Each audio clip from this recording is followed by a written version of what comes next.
I believe we have received great grace through the Word. Whenever we come upon Christmas, like the shepherds, the saints of Pyung-Kang Church must become witnesses of Christmas. And that is the posture we must have whenever we come upon Christmas. Yesterday, we had the Pyung-Kang Family Christmas Festival, and every year to watch their children perform, there are newcomers or those who were not able to come regularly but has come, and there were those who came from the breakaway side. So we truly thank you. And yesterday there was good news, and it was truly joyful. For all those who helped prepare, I want to thank you at this time. And last thing I want to announce is that Christmas is a day to deliver the good news of great joy, but I apologize for having to convey news that is kind of heavy. However, this is extremely important for the church, and all the saints must be accurately informed about this. And I am confident that it will eventually be given to us as the good news of great joy. And although I was not sure when I should deliver this news, but I would like to make it today. After the founding pastor entered heaven on December 17, 2014, Elder David Park and Elder Joseph Park, as representatives of the family, organized founding pastor's personal belongings. And in that process, as they received the key and password from founding pastor before his entry into heaven, as they opened it, they discovered 2.315 billion won in his safe. So the family held a meeting regarding this, and they decided that although the money was left by the founding pastor, it was given by the congregation, so they decided to offer it back to the church. And starting from January 2015, they began offering it in installments. And around March and April, they completely offered all of the money to the church. At the time, since I was the senior pastor, I became aware of this around February. And with the intention of wanting to inform the congregation about the good deeds of the family, we held an elder session on February 15th and informed the session members about the progress made so far. And they unanimously expressed their gratitude.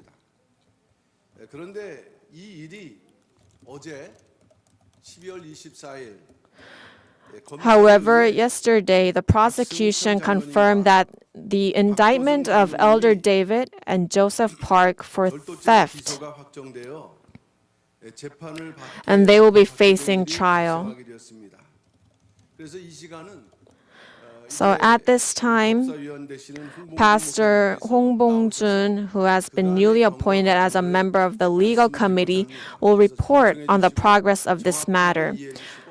So we ask that you will listen carefully and understand the situation accurately, and then we will respond according to the arraignment. But probably the breakaway side will try to distort the facts and make another announcement. But please understand that what we are telling you right now is the truth, it's the fact, and please listen carefully. Pastor Hong Bong-jun will come out. We would like to give an update regarding the criminal case filed by the breakaway side against the founding pastor's family and Pastor Yu Jong-hoon. The breakaway side, in an attempt to cover up Philip Lee's 14 billion won embezzlement case, accused the founding pastor's family and Pastor Yu in the fall of 2022 of embezzling hundreds of billions of won in church funds, claiming amounts without any basis. The accusation made by the breakaway side was initially dismissed by the prosecution for lack of evidence. But the breakaway side persistently appealed to the High Prosecutor's Office, which led to a re-investigation. the breakaway site indiscriminately provided materials that slandered the church, and the findings were announced on December 24th. Fortunately, Pastor Yu Jong-hoon and Eldris Lee Jae-sun, who were also accused, were cleared of all charges and were not indicted. And Elder David Park and Joseph Park also were not indicted for embezzlement charges. In conclusion, even though a second investigation was conducted following the order for reinvestigation, all the initial accusations from the breakaway side were dismissed, resulting in a non-indictment decision. However, since they failed to charge the elders for embezzlement, the prosecution suddenly charged the two elders with theft. This is due to the breakaway side's claim that inside founding pastor's personal safe at his residence, there were not only his personal funds but also money given to him by the men's ministry and others while he was still around. The breakaway side mobilized many people to provide false testimonies and evidence. And it seems that they're trying to make it seem like the elders took money of a public nature since they were cleared of embezzlement, and so charged them with theft. Until now, the breakaway side has made numerous false claims during the prosecution's investigation process in order to trap the founding pastor's family. For instance, they claimed that the embezzlement amount was hundreds of billions. The founding pastor, they also claimed that he embezzled the funds from selling Seocheon and also the money from selling Munmak retreat center. And they also asserted that a founding pastor lied during his sermon from 2013 where he said he saved all the money that he received personally from the saints and deposited them to the church.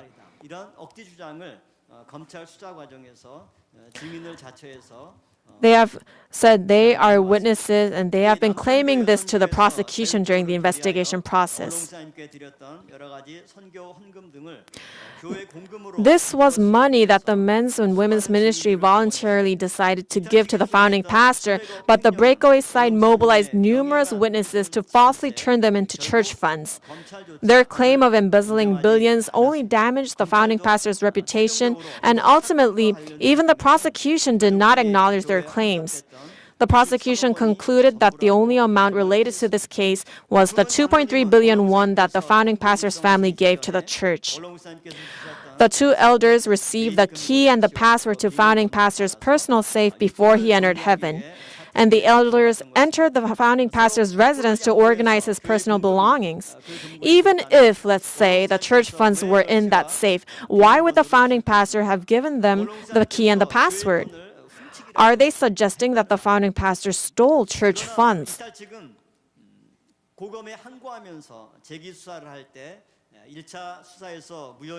The breakaway side, in order to flip the results of the first investigation, they are trying to claim that the funds in founding pastor's safe were church funds.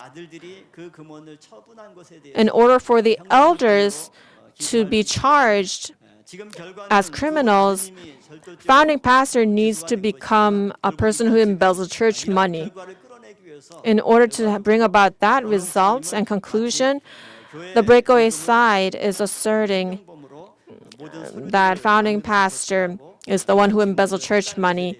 And the fact that they testified of that and even filed documents to the prosecution is truly inexpressible with words.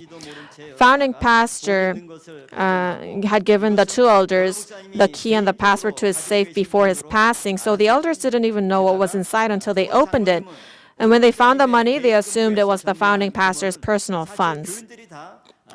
It's clear from the testimonies of the church accounting staff at the time, as well as the ledger and account records, that the two elders deposited all the money from the founding pastor's personal safe in the church's accounting office. This was because they concluded that since this was money from the congregation, they must be given back to the church. And that is why this was reported to the elder session as well, and the elders also received it, agreed to this. And all of the proof and evidence are still remaining. For a crime to be established, both objective and subjective requirements must be met. Even if there was a money of a public nature in the safe, meaning the objective requirement is acknowledged, if the person who took it did so without knowing, they lack the subjective requirement, meaning the crime of theft is not established. For these reasons, we are confident that the case will be found not guilty even if it goes to trial.